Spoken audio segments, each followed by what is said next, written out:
as brokers, it's fairly common that we have people soliciting our services, and they're going to have some questions for us as either buyer brokers or seller brokers. And the same thing happens with us. Sometimes we get to interview other brokers if we have a client looking to do a real estate transaction out of town. So we've got one right now. Buyers are up here looking around. They've been in their house for 30 years.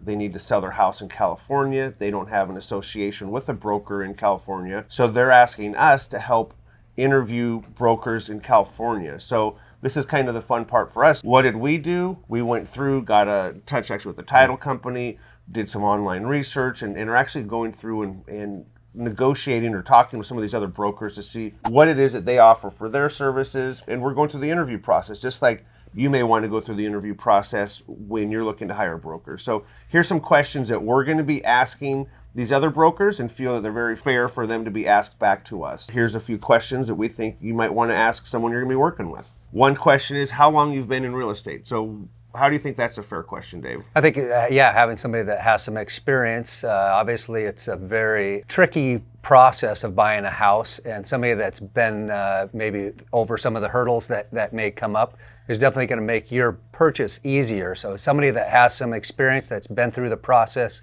multiple times, that has handled some of the issues that may come up, because there is a lot of moving parts to purchasing a house. So yeah, having somebody with some experience is going to make your life easier and make the whole process a lot smoother. For me, the reason experience counts, and I guess it depends on how full you've been in that experience. Are you selling one house a year or two houses a year? So, or are you selling 30 houses a year? So it's almost like how many sales have you had versus how long you've been doing it in some aspect, because you're getting that track history. Obviously, longevity helps because you've been through other markets and stuff. So it is important to work with someone, in my mind, because we have experience. So that's what we're pushing. If you're finding a broker and they're just breaking into the business, you're probably going to have youth and enthusiasm. So there's a benefit there too. You're the only client, their first client, they have the attention to pay to you, and hopefully they're going to lean on more seasoned brokers when it comes to the heavy lifting and negotiating stuff. Being as long as we have and as many sales as we've had, we've seen almost every situation: residential, commercial, multifamily, vacant land,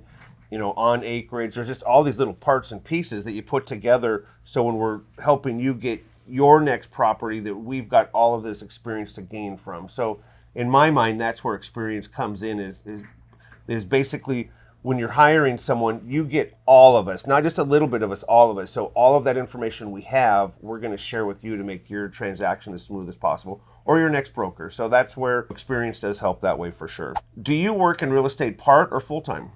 Yeah, that's a great question, because everybody gets into real estate, I think, for different reasons. Some people get into it for career, so that's what they want to do full-time, and they take it very seriously. Some people take it on as kind of more of a side hustle, so they get some experience, and maybe they buy houses, flip houses. Maybe their spouse has a job and they just kind of want something to do on the side. But yeah, there's definitely a plethora of different personalities and the way that people take on this business as a career. So it's an important question, because whether they're part-time or full-time is probably going to come back. I think if you're working part-time or full-time also is like working part or full-time. I think there's a few subsections of that. So making sure your broker's available for you, or if they have a partner, your partner's available for you, and they're not lollygagging around on vacation all the time. No, Dave just got back from Mexico.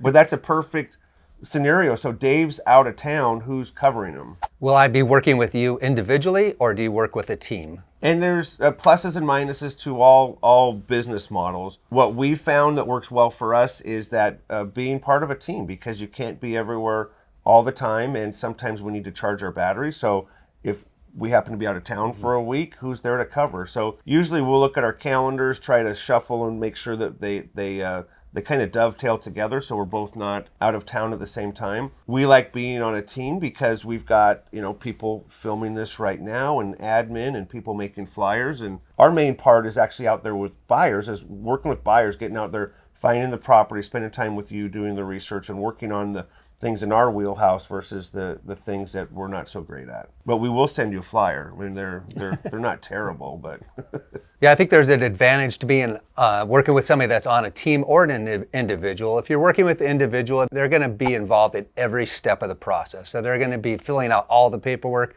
They're going to be crossing every T, dotting every I.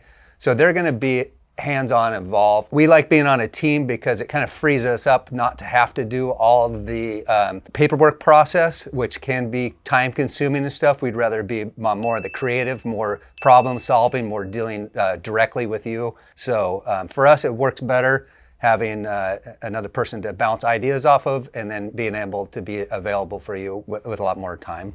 The other one would be like a mega team, and that's some of these business models where they'll have a showing agent, and all they do is show properties. Then they'll have someone who writes the offer up, and all they do is write the offer up. And then you'll have like transaction person, they just do the follow-up. In my mind, I would want someone who has the full flavor of everything that's going on with that property. So just making sure that that person's got your best interest and they're available for you. And in my mind, if they're on a team, that's great, because if that person is out of town, you got someone else to step up and cover the bases, or if you're busy that day. So you want to feel important, and I think it's nice to have someone to cover your back when you're out of town, because no broker works every day of the week and doesn't take any time off. So what happens when you want to buy the house when that broker's taking a day of relaxation?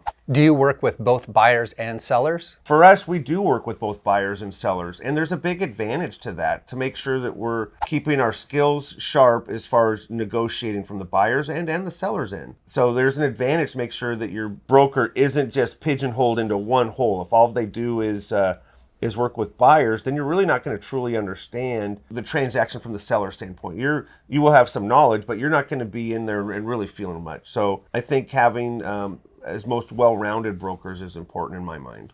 Yeah, there are some brokers that only work with buyers, and there's some brokers that only like working with sellers, so they like to be the listing agent. It's a great question to answer, because as a team, we both work with both buyers and sellers, because it does help, I think, keep us in tune with what's going on in the market. So it just helps broaden our idea of what's going on in the market. For the most part, I think the majority of brokers will work with buyers and sellers. I think most brokers will see the benefit of seeing the transaction from both ends of the negotiation spectrum. Also, there's advantages for both. The cool thing with working with sellers, you're not out driving around all day long. Cool thing with working with buyers, you are driving around all day long. So kind of personal preference is what you like to do.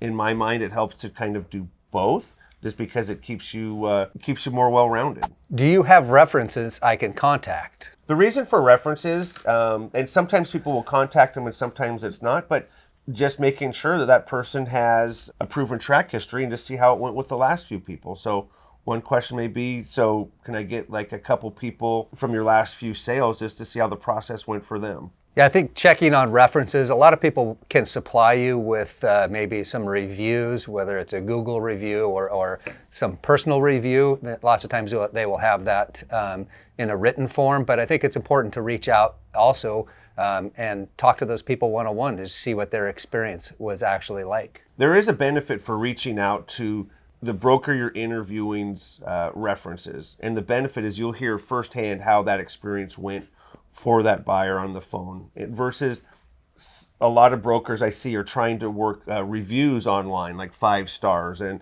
I see some 5-star reviews out there, and I know from my end, I wouldn't have given it a 1 star. And so some brokers are really trying hard to get these higher reviews, and whether they're earned or not, I'm not sure. But I sure as heck would not trust every review you see on just a stagnant website when you're just looking at brokers based on stars. I think digging a little bit deeper and talking to those references potentially could help you make sure you're going to get the right fit for you. Ask your broker how long they've been in the business. The reason I think this is a good question is that you're going to give you a background of what they've been up to and what their success is like in history. So someone may have been doing it for 10, 20, 30 years. Someone may have just started. And as long as you know where you're at in that process and your expectations are delivered, don't hire a broker who has only sold 2 transactions and expect them to have the same experience level as someone who's been doing this a long time. Now, there may be an advantage going with someone with less experience. There may be an advantage going with someone with more experience. But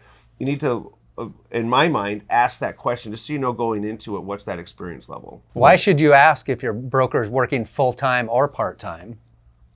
I think it comes down to expectations again, too. So is your broker going to be available? So if you're wanting to go look at a house, is your broker available? So do they have another part-time gig, or are they busy with other things? So I'd want to know they're available for me. I also want to potentially know how many other clients they're working with too, because if they're working with 20 clients, am I going to get the attention that I'm looking for? Especially with a buyer, because and depending on what type, if you're local or moving in from out of town, so how hard it's going to be to find a house. So if you feel that you can find the house in a week and you want to come up and look all week, does that broker have the time for you, or they got to go deliver pizzas at night and they don't have the time for you? I like to know if the broker is an individual or on a team or on a mega team. Right. I think it's important when you're interviewing the people to find out what their status is, or there's different aspects. So I think it's an important question that you should ask, because there is different components to your transaction that would be affected by whether you're working with an individual or a team organization. If I'm asking the question, I'm definitely curious to know if that broker is working with buyers and sellers or a combination, or what's their business model for helping people with real estate. Yeah, there's some brokers that only work with buyers, and there's some brokers that only work as listing agents or selling agents. So it's important to know when you're talking to that individual whether or not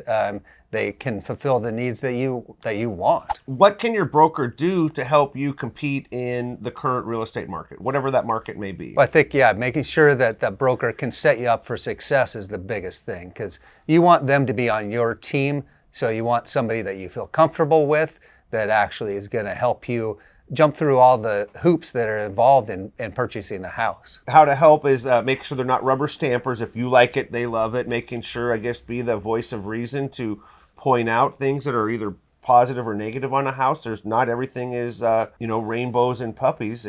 There's some bad stuff with homes, and I feel it's the broker's job is to help identify what those problems may be. Making sure you're educated, or what questions do you have, and if you have a list of questions, making sure that broker's either going to answer them or help you answer them or point you in the right direction. So there's a lot of research that should happen. I would say artificially off the top, if you're going to go look at 10 homes, they're not going to have much information on each one, but if you've narrowed it down to you like these 2 homes, then at that point, your broker should be totally researching each property and making sure that you're having as much information that you have, and actually coming up with questions you might not have. I think working with someone who's looking a little bit more than just what's at surface level. Right. I think it's important that your broker is your leader, and maybe even / coach that's going to help you get out there and get the things done. They're not just going to put you out on the court of the field and let you run wild. They're going to help you have a strategy and a game plan to get you to where you want to go. And that can definitely be a stressful part. So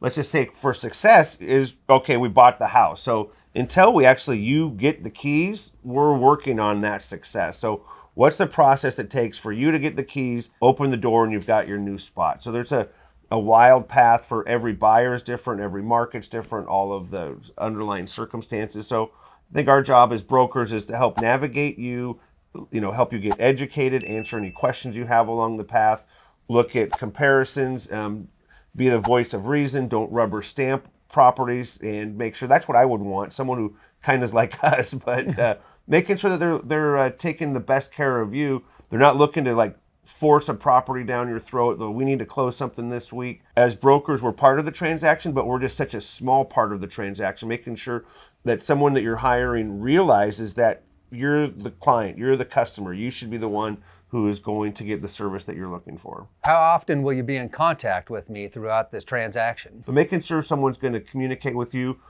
I would want to understand that up front, making sure that what their availability is almost having to do with communication. So obviously phone, text, voicemail or email or whatever works best for you, is making sure that you're on the same page, because communication is clutch. So if that broker identifies a property that's exactly what you're looking for, how are you going to find out? You don't want them to mail you the listing and then you get in the mail a week later and it just sold. So having some game plan as far as how the communication is going to go, I think, is clutch to make sure that you're dialed in. So when that property comes up, you're ready to be, Johnny on the spot. And then what's the process for following up? Assuming that you're in a contract, what's normal protocol? It's hard to really say a question, but I think it's just like a gut feeling. Do you have working with that person? Are they, experienced? Are they knowledgeable? Are they trustworthy? Are they going to be looking after your best interest? Are they looking at you with just dollar signs and just seeing you as a commission? Are they going to put in the work? Are they going to help you out, answer your questions, communicate with you? There's a lot in my mind that would go into helping and hire a broker.